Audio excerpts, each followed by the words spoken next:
안녕하세요. 건강유정 유창일 원장입니다. 통증이 없는 소아 연소기 류마티스 관절염 증상에 질문을 주셨는데요. 통증이 없는 류마티스 관절염도 존재하나요? 라고 질문 주셨죠.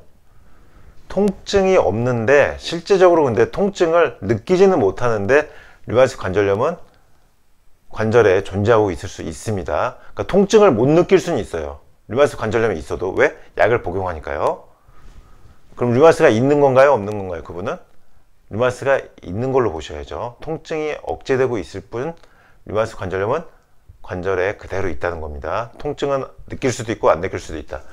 2개월 전 류마티스절 진단을 받고 약을 복용해서 불편했던 다리가 호전되는 듯 하였지만 아직도 열이 나거나 통증을 호소하진 않지만, 그러니까 소아 류마티스의 전형적인 특징인 고열 그리고 큰 부위의 관절들 통증 호소하진 않지만 다리가 아직 정상으로 돌아오지 않은 상황입니다. 보통의 류마티스열의 증상 중 다발성 관절염이 동반하지만 여러 부위의 관절이 아파지죠.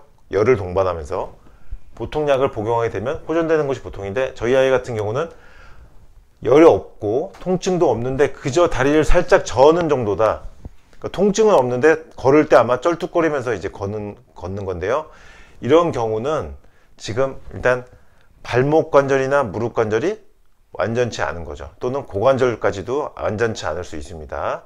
보통 소아 류마티스 어린이들 같은 경우는 발목이나 무릎에 문제가 생긴 경우가 있고요. 고관절까지도 통증이 나타날 수가 있는데요. 지금 이 아이 같은 경우는 통증도 느끼는 게 없고 열도 고열도 없는데 단지 걸을 때 이게 쩔뚝거리는 거죠. 절개되는 건데, 이런 경우는 관절의 류마티스 상태가, 통증은 없지만 관절에 류마티스가 일단 존재하고 있다는 것을 의미할 수 있고요. 두 번째로는 관절 자체, 뼈 자체, 관절 그리고 관절 주변 조직, 인대, 근육 이런 부분들이 약한 아이들이 있어요. 선천적으로.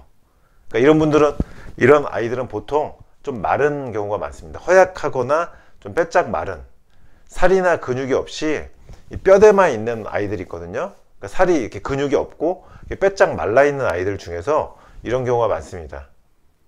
염증 없고 통증도, 그러니까 혈액 검사상 염증도 없고 통증도 없는데 아프다고도 안 하는데 걷는 게 이렇게 저는 거죠.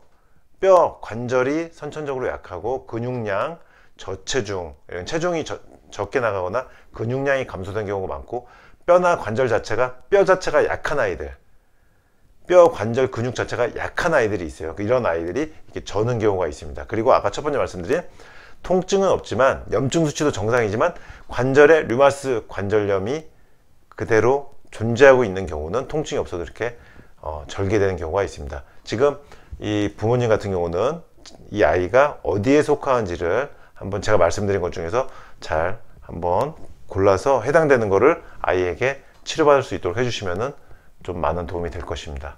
도움 되시기 바랍니다. 소아 류마티스 관절염에서 가장 많이 나오는 어떤 상황 중에 하나입니다. 건강유정 유창길 원장이었습니다.